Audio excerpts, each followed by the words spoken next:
Secretary, let's just come back to Jose Ibarra, if we can. You know who that is. That's a question.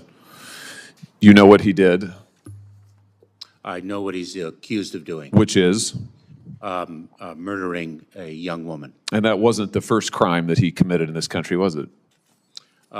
Senator, as I've articulated previously, I'm not going to speak about the facts of the case because there is an ongoing criminal investigation. Have you read his parole file? Senator, same answer.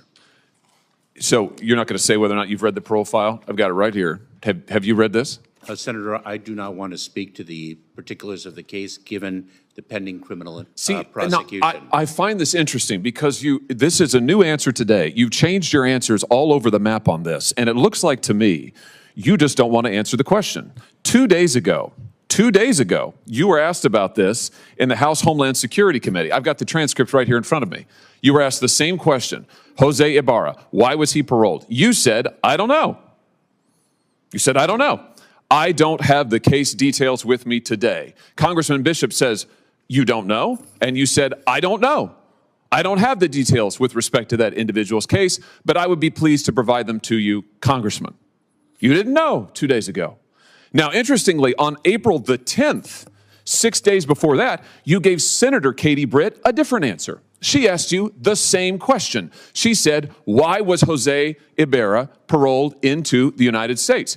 You said, and I quote, Ranking Member Britt, there was no derogatory information of which we were aware. So you were happy to comment on the case then, on April the 10th. By April the 16th, you had developed amnesia, and today you say you just won't comment. So which is it, Mr. Secretary? Now that we have the file, I'll tell you what the difference is. Congressman Bishop didn't have the parole file, and Senator Britt didn't have the parole file, and now we do have the parole file. And now we all know that the reason he was paroled into this country was because lack of detention capacity, which, as you and I both know, is not a valid reason under the statute. And now that we know that for sure, this is right out of the parole file. Here it is. Subject was paroled due to detention capacity at the Central Processing Center in El Paso, Texas. Now suddenly you don't want to talk about it. This is extraordinary. It's also a pattern with you. So let me just try one more time. Have you read the parole file? Senator, I'm going to give the same answer, and let me say it. Well, which one? Are you going to give me the answer you gave to Senator Britt? Or are you going to give the answer you gave to Congressman Bishop? Or the answer you gave to Senator Paul? Or do you want to try a fourth one? Senator, I will not speak to the particulars of the case, given the pending criminal prosecution. Yeah, well, I'm sure. Well, you certainly, of course you don't want to, because it is an absolutely damning indictment of your policies. Let's just review Jose Ibarra, and how he came to be here. On September the 8th, 2022, he was encountered by United States Border Patrol in El Paso, Texas, and was paroled into the United States due to lack of detention capacity. A provision, a proviso, a rule that is not permitted under the statute. You and I both know you know this. You knew it when you were talking to Congressman Bishop. You knew it when you were testifying to Senator Britt, and you know it today. You just never wanted to cop to it because the statute doesn't permit it. And so you lied to Congressman Bishop and you lied to Senator Britt.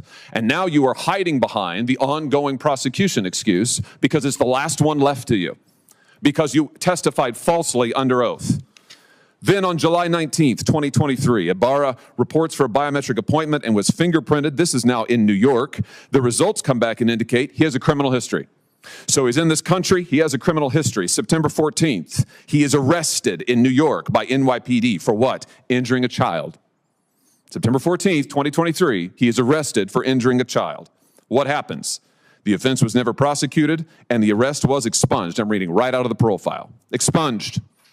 Nothing is done to this guy. He had a criminal record to start with. He's in the country on illegal grounds. You have falsely and illegally allowed him in. He commits a crime against a child. He's not prosecuted. It's expunged. In November, get this, in November, Ibarra files an application for employment authorization. And unbelievably, on December the 9th, 2023, it's approved. So this is your policies in action, Mr. Secretary. A criminal is permitted into this country on grounds flatly not permitted, flatly contradictory to the statute. He commits a crime against a child, and then he gets a work permit. He gets a work permit. You want to know why all of the jobs in the last 2 or 3 years have gone to illegal migrants? Working people in this country can't get a job. Their unemployment rate's high. Why? Because of things like this. And then what's he do? Well, we all know. Then in February, he commits the heinous crime against Laken Riley. Is this a record that you are proud of? Senator, you've misstated some facts. I have read from the parole file, which you have said you don't recall, don't have, you miscited. I'm reading from it. It is right here. And I've just, pursuant to the speech and debate clause, I have just read it into the record. And the reason is, you have lied repeatedly to Congress and to the American people about this. They deserve to know. And the only way they're going to know is if I tell them. I've just told them. It's in the record now. I've read it verbatim from the parole file. Verbatim. I just want to know, why did you change your story so often? Why didn't you just answer honestly to Congressman Bishop and Senator Britt? Senator, I am confident that justice will be vindicated in the criminal prosecution of the case. Well, hopefully he'll get more of a trial than you got. Otherwise, there'll be no justice for anyone at all. Let me ask you something else. Travis Wolf, do you know that name? Not off the top of my head. Travis Wolf is a 12-year-old boy from Missouri. This is him. Travis was killed on December 20th, 2023, or I should say he was in a tragic attack on that night. He died some weeks later, head-on collision. The person driving the vehicle, who's now been charged with 6 criminal counts, is Indrina Bracco. Do you know who that is? I do not, but let me communicate that I know that all of our hearts break for the family of this young boy who died in that accident. Well, she's an illegal migrant here from Venezuela. Local law enforcement tell me that she was detained briefly at the border in 2023 and then released. And then she commits this crime. Multiple people have been stabbed in O'Fallon, Missouri by illegal migrants. Mr. Secretary, I know that you think your policies are a success. You've sat right there in that chair and you've told me over and over our policies are working. You're on the record years and years saying that. Maybe they're working for you. Maybe they're working for your political objectives, whatever they may be. I don't know. But they're not working for Laken Riley or Travis Wolf or the people of my state.